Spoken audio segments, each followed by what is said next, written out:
I'm Dan Kurtz-Phelan, and this is the Foreign Affairs Interview. All of this happened in a single business day.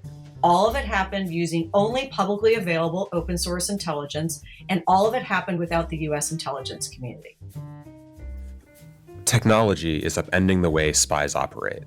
Last week, a Chinese surveillance balloon dominated headlines, but the uproar overlooked just how much a host of new technologies has already transformed the intelligence world. Countries are racing to harness commercial satellites and quantum computing, and also thinking of new ways to deploy information and exploit data. My colleague, Kate Brannon, talked with Amy Zegart, a Stanford professor who studies intelligence, about what the United States must do to keep up.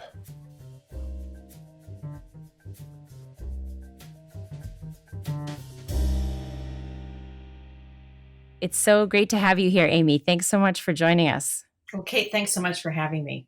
I wanted to start with the piece you wrote for Foreign Affairs. The very first piece you wrote it was with Mike Morrell, the former deputy and acting director of the CIA, in 2019. And it was titled Spies, Lies, and Algorithms, which later became the title of your new book, which came out last year. And in that first Foreign Affairs piece, you described the massive technological changes that you saw reshaping the world and at the same time totally disrupting U.S. intelligence gathering and collecting. And to help us sort of understand the problem and where we're at today, what did you see happening then that led you to write that piece? So that piece was really the result of a long time conversation that Michael and I had. He came out to Stanford University for a simulation I ran where he played President Trump and I played Xi Jinping, and we started talking on the sidelines of that simulation. And then we had this conversation over the next year or so. So sitting in the middle of Silicon Valley and being on the Stanford campus, it was hard not to notice the impact of AI. And it was hard not to notice the impact of cyber threats and the concern from the private sector perspective about what the US government was doing, not doing enough, doing too much, both of those things. The Snowden revelations were a big topic of conversation out here. So I think that was sort of the ethos or the backdrop in which I was operating. And I'd say one other thing, which is we were both focused on the 2016 efforts by Russia to interfere in the presidential election. And I think one of the most important parts of that foreign affairs piece that we talked a lot about was that there was one part of that Russian effort that the intelligence community missed. And it was a failure. And that failure was the weaponization of social media. Right. The idea that the IC was watching, whether it was election tallies or sort of the old school way you might interfere with an election versus sort of the hacking of the American mind was the new thing that caught the intelligence community off guard.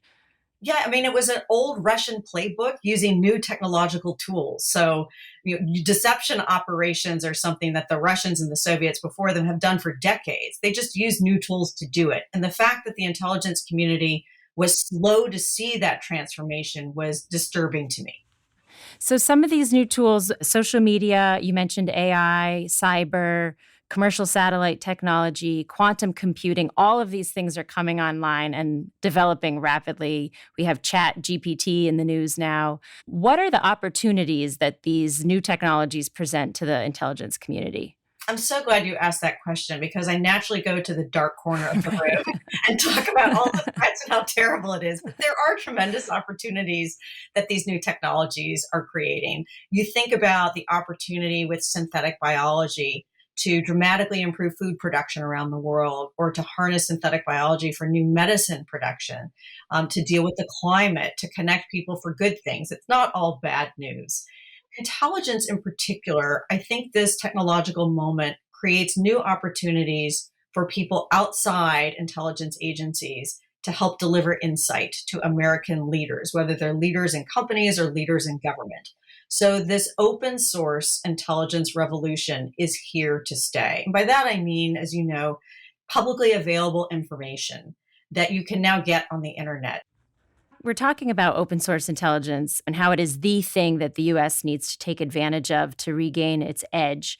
It's important to understand what open source intelligence is. It's not just me sort of surfing around and Googling things. It's much bigger than that. So could you describe all of the tools and databases and things that are now available that are open source that are either sort of no cost or low cost? Like what is the world of open source intelligence?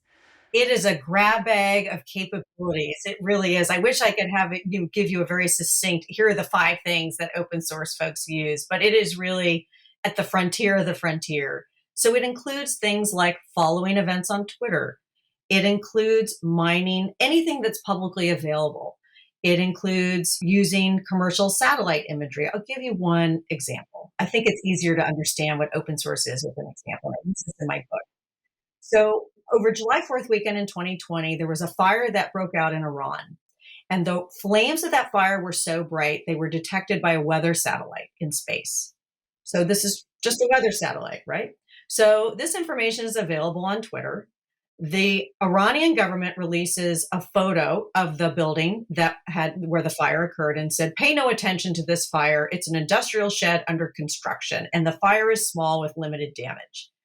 Within hours, 2 different open source nuclear sleuths, one on the East Coast, one on the West Coast, geolocated the building and discovered it is not an industrial shed under construction. It's a nuclear centrifuge assembly facility at Natanz, one of Iran's main nuclear sites. They don't have security clearances.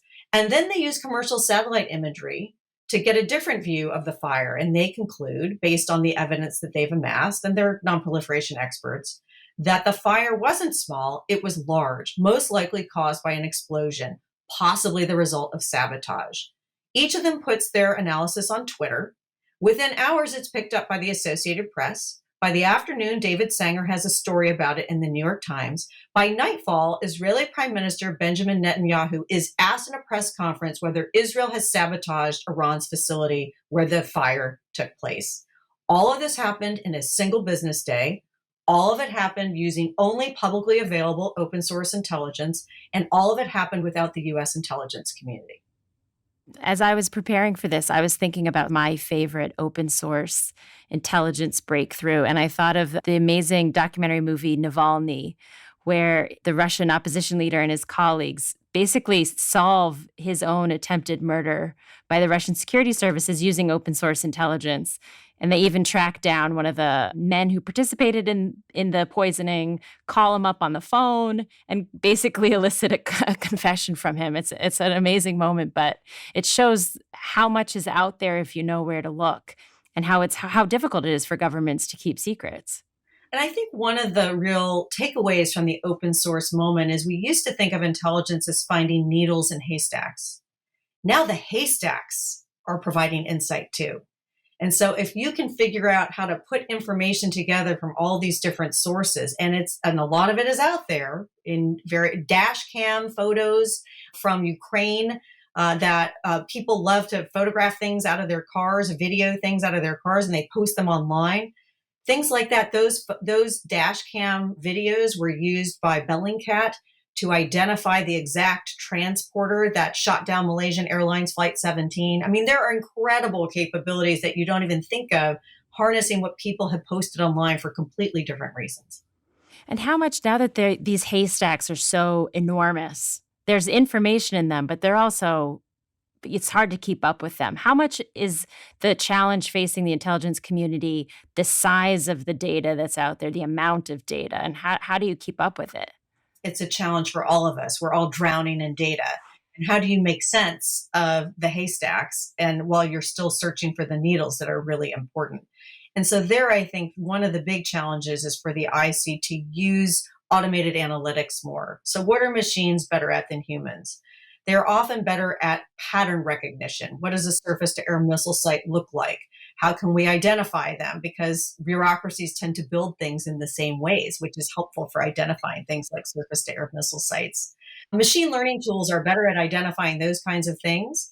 And so you think about how much time the human analyst can be freed up to devote to other things that humans are better than machines, like developing hypotheses about how the leadership might use a particular weapon system.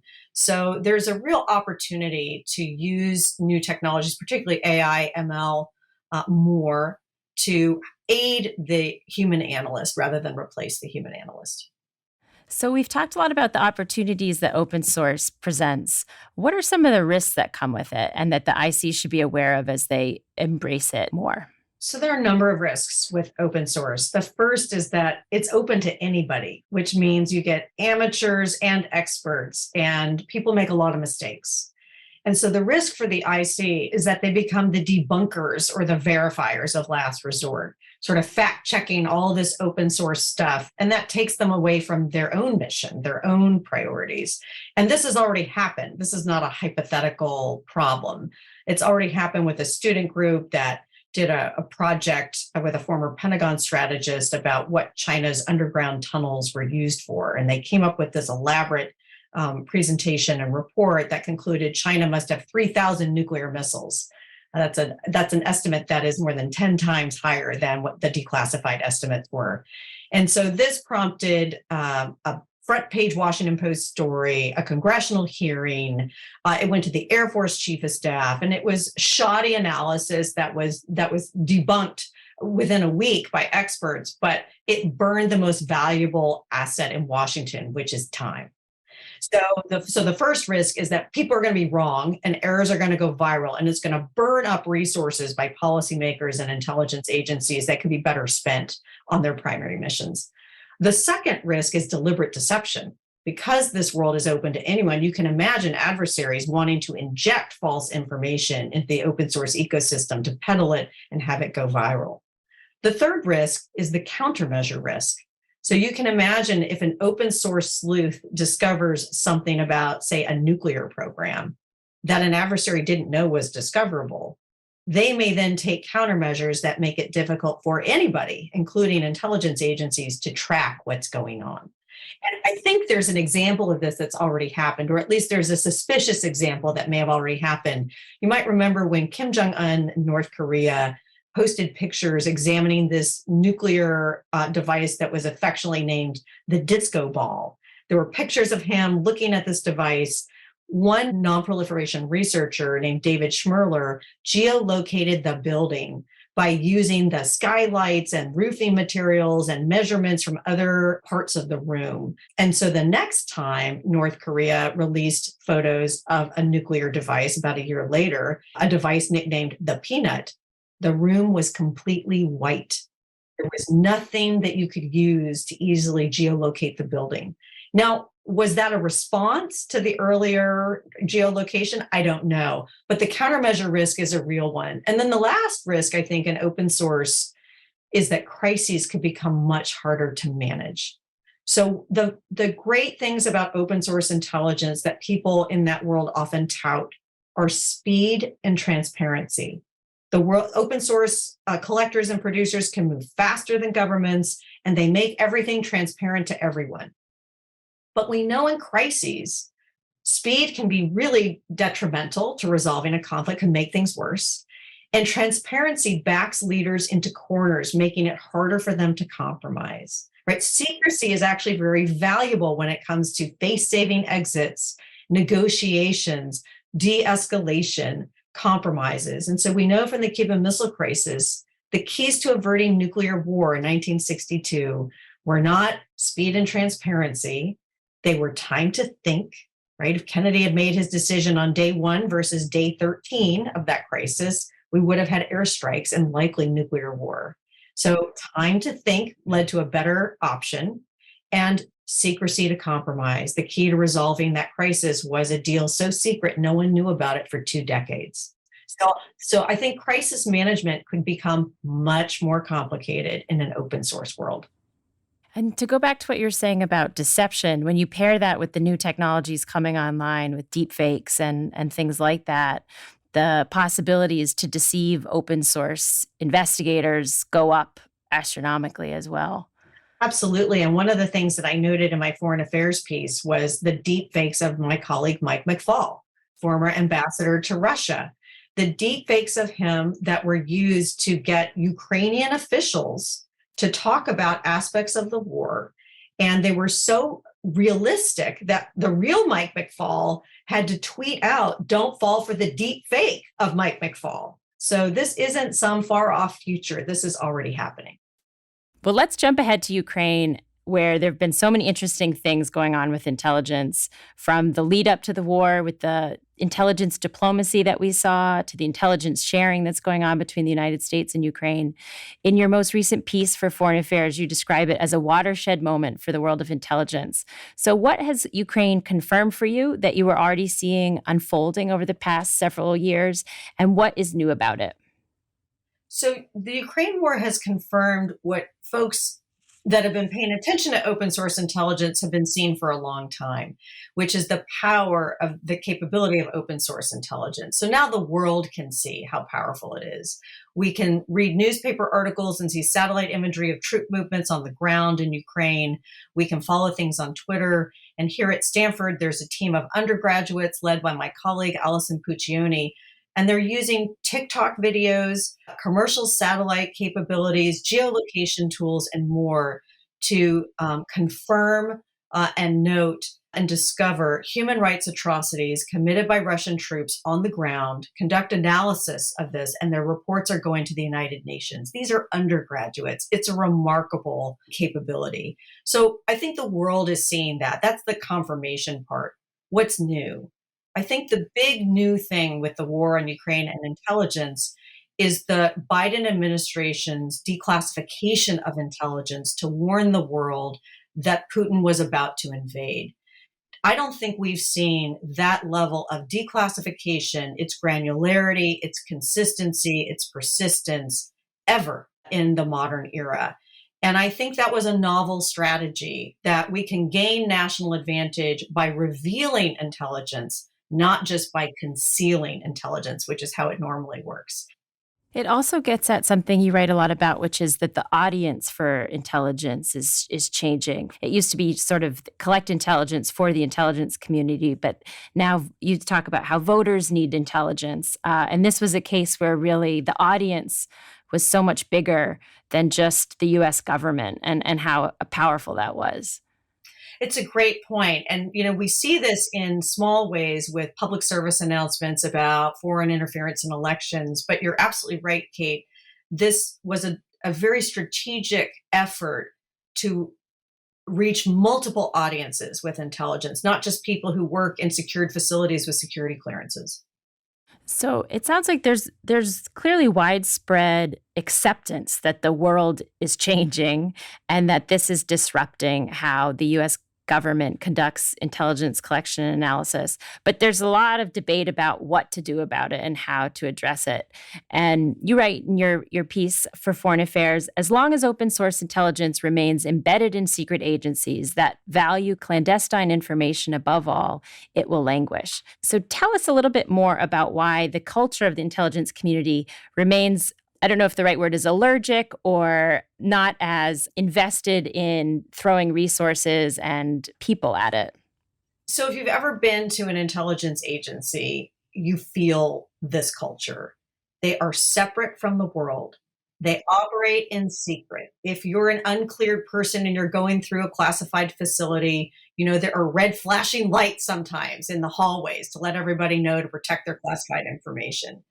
There is a focus on the clandestine. There has always been a focus on the clandestinely acquired information, and that's important. But the downside of that cultural focus is that there is a deep-seated belief that if something isn't secret, it must not be very valuable. So as one former intelligence official put it to me, he said, we think in the IC that a piece of information, if it cost $1 trillion to obtain, it must be worth $1 trillion. But that's not the world we live in today. And so, for decades, we've had open source units within these classified or secret intelligence agencies, and they've been laboring hard to do open source intelligence, but they don't have a seat at the table in a way that we need to have if we want to really exploit the power of open source intelligence. And Michael and I wrote about this in our 2019 Foreign Affairs piece. It's like the Air Force being part of the Army. Until the Air Force became a separate service, air power didn't get the attention that it deserved. It had to be separated into a different service out of the Army, which focused on ground forces, in order for air power to get the resources, the attention, the heft that it needed. And open source is the same thing. Yeah. And so in your piece, you recommend creating a 19th intelligence agency to house this open source intelligence capability. Tell us about why that's the way to go rather than integrate it into what already exists. We just talked a little bit about the culture, but what would this intelligence agency look like? What would it do? And how would it operate with its partners? So I fully recognize in my previous work, I have criticized the intelligence community for not coordinating well enough across the 18 elements of the intelligence community. So how can I possibly recommend a 19th agency when that will make the coordination challenge even greater? And I think the answer is this is the world of no great options. I think a new open source agency is the best bad option we have to improve the use of open source intelligence. Now, why do I think we need it? Well, number one, we've tried the alternative, having open source intelligence within existing agencies, and that's not getting the job done. Number two, I think open source intelligence as a separate agency isn't just about the information, it's about driving innovation across the community. And it can drive innovation in a couple of key ways.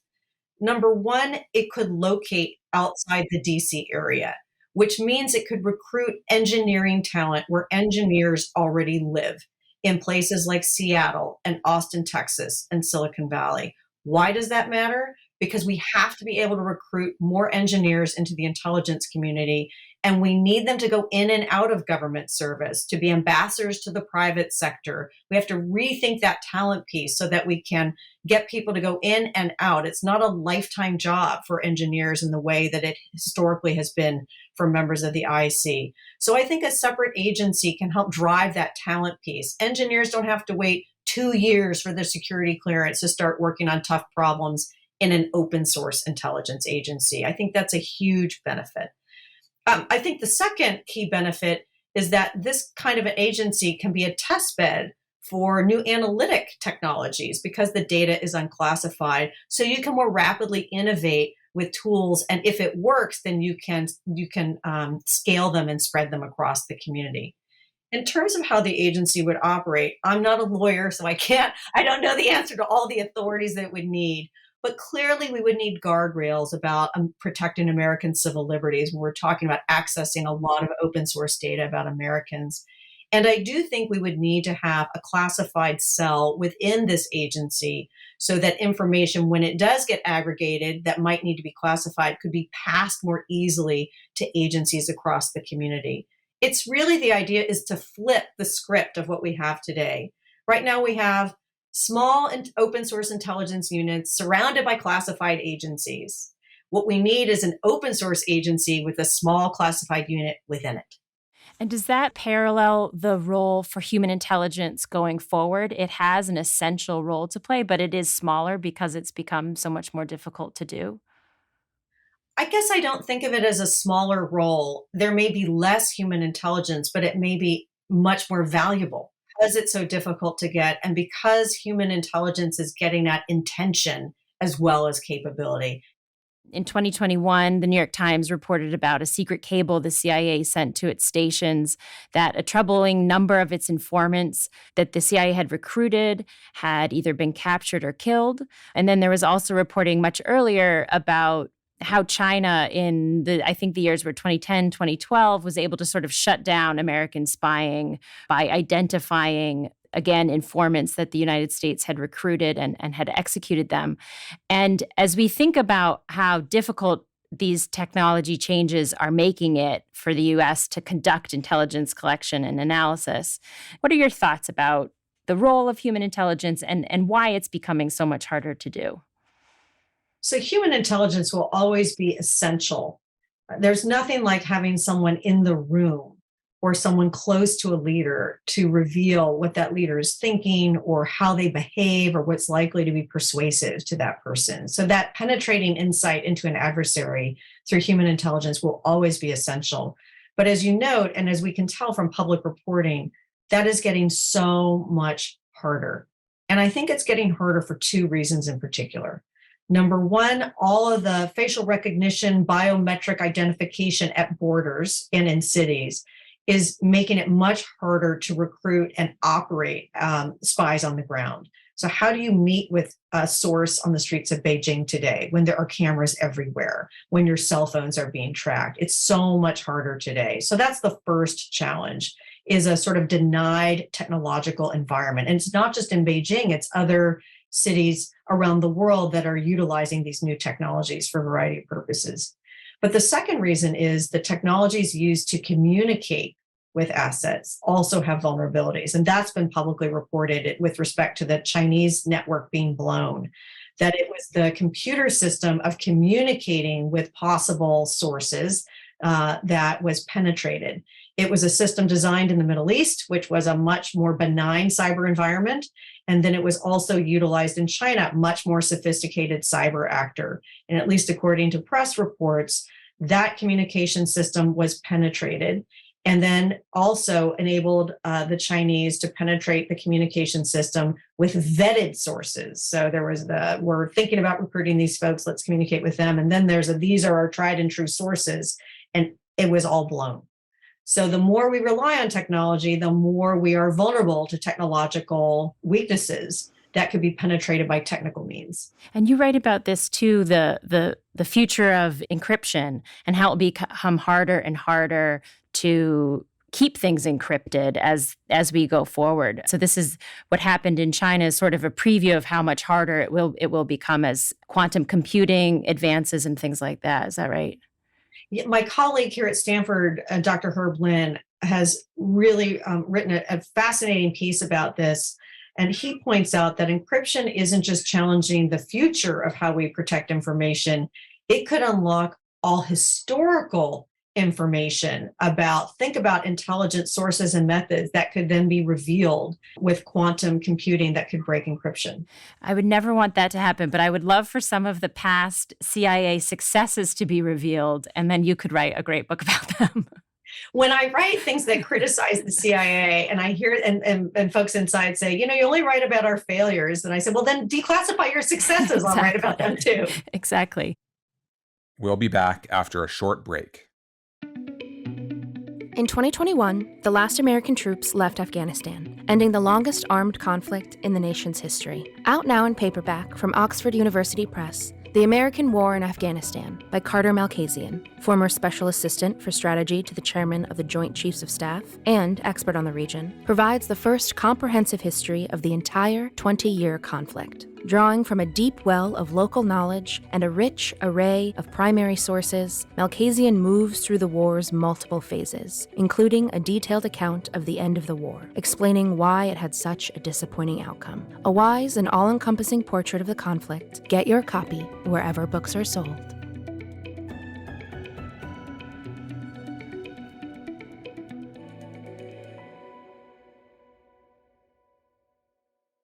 Given everything we've discussed, I'm curious, through your reporting and your discussions with folks inside the intelligence community, what's the mood about all of this? What's the morale? And is there fear about this new future? I think there's a recognition that they matter, that the Biden administration and the world sees what they can do, but they've got to change, and they've got to change much more quickly. And that tech piece is essential to that change. Getting people in the door in these agencies that understand technology, that are STEM educated, utilizing technology more. They have to move faster. And I know there's a widespread recognition of this across the community, but it's hard to get bureaucracies to move fast. Thinking about moving fast, being risk tolerant, is there an advantage that an authoritarian state like China has in terms of being able to pivot around these quick technological changes versus a democracy where you have to think about privacy and ethical and constitutional obligations? I mean, I think in general, over the past few years, there's been a sort of authoritarian envy that's taken hold in the United States. Look at the airports in China. Look at how they can build things so fast. And the bloom is off the rose, I think, on authoritarian envy with the zero COVID policy and how much that's backfired. So I think the general narrative has shifted that, democracies actually have some inherent enduring capabilities that authoritarian regimes will never have. In intelligence in particular, yes, there are some things that authoritarian regimes can do more easily. The internet is free and open for China to collect all sorts of information about Americans, but it is not free and open for the United States to do the same in China. So they're at an advantage, right, on that front. But we have some enduring advantages on our side. Number one, we have allies and partners. China has customers. And I think there's a real recognition, particularly accelerated by the war in Ukraine, that we can do much more on intelligence and data sharing with allies and partners around the world to improve the security of everybody. China doesn't have that advantage. We also have a multinational, multi-ethnic, diverse workforce. And that's a huge advantage too, whether it's about data collection to train algorithms better, or whether it's about harnessing foreign language, foreign culture, people who understand the rest of the world. So that's an enduring advantage too. And then I'd say the third enduring advantage is the freedom to innovate and fail. It's a lot harder to have an innovation ecosystem that works when you're afraid of coming to the wrong answer or angering the wrong authority. Jack Ma is, quote, retiring. I don't think Jack Ma wants to retire. We have an enduring innovation advantage in the United States. I'm so curious about your thoughts on TickTock. You brought it up in your piece and note how many people are using it, including an estimated 135 million Americans, or 40% of the U.S. population. And you write that in today's world of information warfare, weapons don't look like weapons. What are your thoughts about TickTock, and how does it fit into this open source intelligence picture and in terms of what the Chinese are getting access to? So if we go back to Russia's election interference playbook, right, 2016, the Russian playbook is let's use American tech companies to divide Americans and sow misinformation. China doesn't need to do that. They have their own platform, TickTock. So they don't need to use American companies. They have a direct line of communication to influence what Americans think about a whole host of things. If we look at how TickTock has been used over time, it's increasingly used as a source of news. So it was originally marketed as pure entertainment, but increasingly people are using it as their news source. So there are two risks with TikTok. One is that the Chinese government, by law, can access lots of data about Americans. And so that's a concern to the US government. But the second is that TikTok could be a propaganda tool of the Chinese Communist Party, and we might not even realize it. So nothing as obvious as Xi Jinping is the greatest leader in the world, but you can imagine TikTok videos that are designed to portray the Chinese Communist Party in a much more favorable light than reality would suggest. So a very clever influence operation done by giving TikTok users content that they think they want. So I think those are the two big concerns. And the question is what to do about it. And I know there's been reporting about CFIUS, the Committee on Foreign Investment in the United States, is in negotiations with ByteDance, the firm that owns TikTok, about how can we mitigate both of those risks. So I think this is an ongoing challenge, but TikTok is a serious national security threat. Yeah, it's kind of lying in waiting, it feels like. It doesn't appear to be being used in that way, but it's certainly available for that kind of use. It's an attack vector of influence directly into the minds of 40% of Americans, including a lot of young people who love their TikTok and don't want to give it up. I feel like a real old person since I'm not on it, but maybe I'm safer. I want to ask you, there are times where it's been very obvious to the public what the big questions are motivating the intelligence community. To go back, the existence of Iraq's WMD program. Where is Osama bin Laden? Is Putin going to invade Ukraine? What are the big questions? I know that at all times, intelligence officers are working on all kinds of different things, but what are the big questions that the intelligence community is trying to make sense of? So I don't speak on behalf of any intelligence agency or the communities. So what I'm going to share with you is just what I'm divining from reading the publicly available threat assessments. Number one, it's great power competition. It's China and Russia, and China in particular. Russia is the hurricane, China is climate change. China is the long-term strategic threat. It is the only country with the military, political, technological, economic power to rival the United States. And the stakes of that competition are high. A world led by China is going to be a very different world with very different values, repression, damping innovation, accelerating conflict, particularly in the Indo-Pacific. And that's something that we want to avoid. So I know there's a lot of focus on great power competition. I'd say something that maybe listeners may not realize, I think, is a growing area of focus is space. Space as the high ground for satellites that make all good things possible, getting money out of your ATM, GPS in your car. We don't think about space-based assets for everyday life, but they're crucial. There's also more militarization of space. There's a concern about debris in space. So space really is a growing concern from a perspective of what are other countries doing in space and how can we ensure that there are norms and principles to protect the universe, not just the globe. Well, Amy, thank you so much for joining us and talking through all of this with us. It's been a joy to talk to you today. Well, thank you so much, Kate, for having me on. It's been really fun.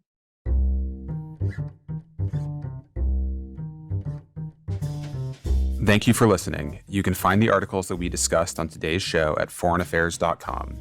The Foreign Affairs interview is produced by Kate Brannon, Julia Fleming-Dresser, and Molly McEnany. Special thanks also to Grace Finlayson, Caitlin Joseph, Nora Revenaugh, Asher Ross, Gabrielle Sierra, and Marcus Zachariah. Our theme music was written and performed by Robin Hilton. Make sure you subscribe to the show wherever you listen to podcasts. And if you like what you heard, please take a minute to rate and review it. We release a new show every other Thursday. Thanks again for tuning in.